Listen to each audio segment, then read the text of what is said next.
Tamsaasa miidiyaa kanaatu Fajjir Islaam barii Islaamummaa Wallaggaa torbaanitti yeroo takka isin dhaqqabu amma oduu jootii oduu waliin an Rashiid Saadiq. Jiraattonni godina Wallagga Bahaa qeessotaa fi akkasumas hordoftoonni amantii kiristaanaa ijoollee musliimaa amantii irraa deebisuudhaa fi maallaqaa fi waan garaa garaatiin akka sossobaa jiran dubbataniim. Masjidni Sheek Arabuu Sheek Abduu karoora birrii miiliyoona 5tiin kan eegalame birrii miiliyoona 15 ol itti fudhatee ammallee bishaanni garaa garaa akka keessa yaa'u jiru jiraattonni dubbataniim. Rakkoon kun akkamitti furmaata argata kan jedhuu fi akkasumas sagaleen isaanii akkamitti dhaga'ama kan jedhuuf Najjaash Stuudiyoon Adaamaarraa himaluudhaan aanaan qumbaatti argama.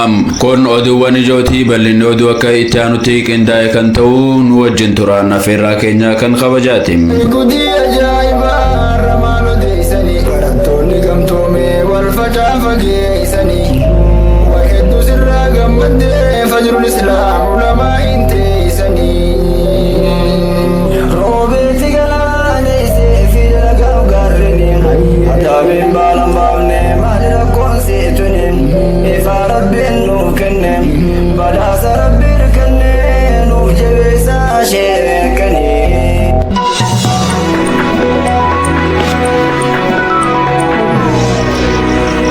Bal'ina oduutti yoo ceenu Wallagga keessatti haala nama yaachisu keessa jiramaam. Amantoonni garaa garaa amantaan beentee akkasuma amantaan kiristaanotaa walumaa galatti amantii isaanii hulaa masjiidaa irratti lallabatu namoota sheekatii jedhamanis mana manatti dhaqanii amantii isaaniitti himuum akkasumas warroota harka qalleeyyii ta'an birriidhaan sobuudhaan hojii dhabeeyyii hojiidhaan sobuudhaan gara amantii isaaniitti waamaa jiru. Haala kanarraa kaasee Musliimoonni naannoo garaa garaa keessatti argamtan akka qubanuu qabaatan jedhanii jiraattonni biyya sanii dubbatum itti aansuudhaan dhaabbanni garee shahaadaa jechuudhaan yeroo warraa hundeeffame hayyama keessan qabaatanii akka naannoo Wallaggaatti illee qubanuu qabaatan jedhanii dhaamsa isaanii dabarfatu. Waan hamaatu nu mudate jechuudha gabaarra deemanii mana nama dhuunfaa dhaqanii gaafa isaan nu rakkisanii jedhan xalayaa barreeffannee nageenya aanaa bulchaa aanaa beeksifne jechuudha. Wanni kun mana keenyaa ol ta'ee jira. Rakkoon nageenyaa tokko yoo karaa kanaan kan ka'u ta'e isin tasgabbeessan taanaan nu itti gaafatamaa hin furannu jenneeti dhaqnee amala kanneen jechuudha. Gaafa humna keenyaa ol ta'ee jiru namni alhamdulillah aqiidaa isaa bareera diinii isaa bareera ofirraa deebisa. Kanuma wajjin immoo harka qalleeyyummaan ni jira jechuudha. Rakkinni jireenyaa immoo waan nama goone hin qabnu jechuudha. Waan nama goone hin qabdu nama rakkifti baay'ee nama yaachisa. Waan baay'eedhaan sossobaa jiru shamarran keenya sossobuu dargaggoo keenya sossobuu hojii dhabeeyyii keenya sossobuu harka qalleeyyii keenya sossobaa jiru jechuudha. Kana hunda alhamdulillahi rabbil alamin ummanni keenya wal qabatee rabbii isaa qabateetu dura dhaabbataa jira jechuudha. Amma kan nu rakkisee jiru akka godina keenyaatti sas ta'ee akka aanaa keenyaatti madrasaan hin jiru. Markazni hifzii hin jiru. Rabbiin galhanna gahu biyya kana keessatti islaamummaan dhiibamaa ture. Baay'ee dhiibamaa ture jechuudha. Biyyi kun aanaan kun keessumaa aanaan keenya kan itti yeroo irraa yerootti wanni aanaa kana bulchu itti wal jijjiiree shororkeessaadha mankaraarisaadha islaamni biyya kana keessa jiraachuu hin qabu jedhee Sheekh Hasan Adam nam jedhama jechuudha. Yeroo dheeraa itti hidhamanii itti garafamanii du'an jedhanii darbataniitu bakka itti gatanii bira darban jechuudha. Rabbiin lubbuu isaanii tiskee har'aangee alhamdulillahi rabbil alamin. Nama sheekaa darbatamanii tumamanii darbatamanii jettan namni sun jiranii jirani kuma 2013 kana keessa rakkoon uumaa itti jabaattee jennaan sarkaa ajjechaadhaaf lubbuutti barbaannaan asirraa baqatanii magaalaan nu keessa turanii achirraa baqatanii godina galan jechuudha. Naqamteen galanii kanaafuu jiraachuu lubbuu isaaniitiif islaamummaa namni qabu hanga jiraachuu hin dandeenye takka turee amma yaajama uummanni addunyaa irra jirtan namni kun hoogganaa majlisaati. Hoogganaa majlisaa ta'ee mana isaatti itti dhufamee gaafa isaan kana jedhamu shigginii amma baratamuu fi uummata musliimaa jedhamee maqaan isaa as keessa jiru sadarkaa inni jirra jiru tilmaamuun nama dhibu. Inni biraa qaamni seeraa yoo isinitti himtan maal jedha deeggarsiisanii gochaa jira maal fakkaata? Qaamni seeraa ana facaasuma darbe kanaa jechuudha. Facaasuma darbe baaqomee gaafa 2-3 ishiini gaafa sana sochii guddaa ture. Bakka magaalaa nuti sochii guddaa ture jechuudha. Maayikii qabatanii irra deemanii mana kiyyanii dhufanii karaa olsinoo dhufanii jambara nama 20 ta'anii gaafa isaan jambara naqeen achirraa ari'adde deemaa asii manni kun mana waldaa miti mana kiyyadha mana dhuunfaati asitti iyyuu hin dandeessan jedhetan achirraa ofirraa lolee ari'adde jechuudha.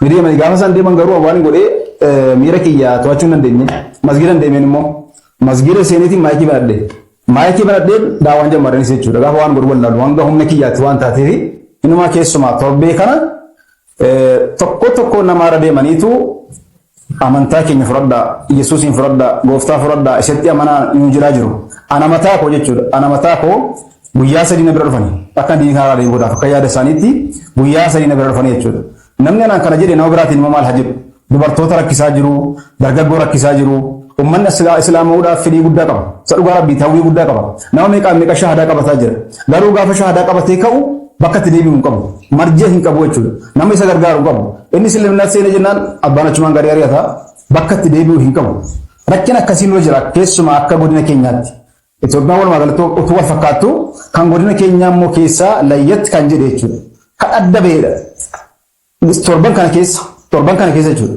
mana nama tokkorra deemanii nama islaama bakkeetti argamu kan koofiyyaa ofirraa qabu dubartii ijaaba ofirraa qabu itti dhaqanii gooftaa furan lafti biyyi kun dhumaa jirti dhumarra jirra lafti dhumteetti kanaafuu yoo gara kana dhufte malee jannataan argattu jedhaniitu irra deemu jechuudha.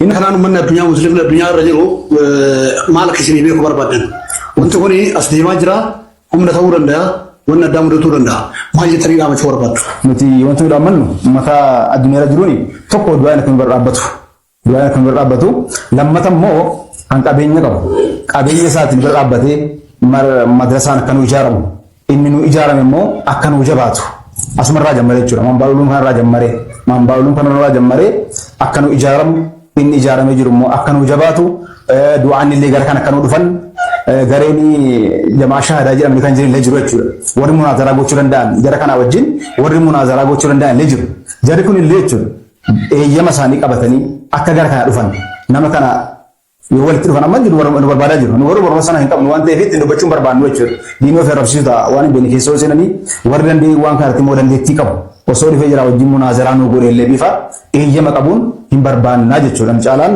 du'aayidha kana biraa immoo namni waan qabu bira akka dhaabbatu inni beekumsa qabu beekumsaan inni maallaqa qabu maallaqaan akka nu bira dhaabbatu dhaammachuun barbaada. Egaa dubbiin kan dhageessan kanaadha haala nama yaachisaatu naannoo Wallaggaa keessaa mul'ata hawaasni musliimaas kanuma irratti hundaa'uudhaan majlisa tokkichaa qabnu majlisa Sheek Arabuu kana jabeessuu qabna jechuudhaan birrii waan qaban mana keessaa baasanii gurguruudhaan waan uffatan ofirraa baasanii gurguruudhaan masjiida guddaa kana hundeessuu danda'anii masjiida kana karoora birrii miiliyoona 5tiin kan isaan qabatan gara birrii miiliyoona 15 olii itti fudhateera garuu har'as galma hin geenye masjiidni kun karaatti hafee bishaanni garaagaraa keessa yaa'u jira kanaaf hawaasni musliimaa naannoo garaagaraa irratti argamtan akka qubanuu qabaatan ahlal khayriin namni rabbiin isin gargaare masjiida kana akka nurraa xumurtan diinii Wallagga keessatti akka gajjabeessitan jechuudhaan dhaamsa isaanii dhaammatu. Walitti qabaa mana maree dhimmoota islaamummaa naannoo Qumbaati amma bakka nuti itti argamnu godina Wallaggaa bahaa naannoo Qumbaa gandaa Horaa Baacaa magaalaa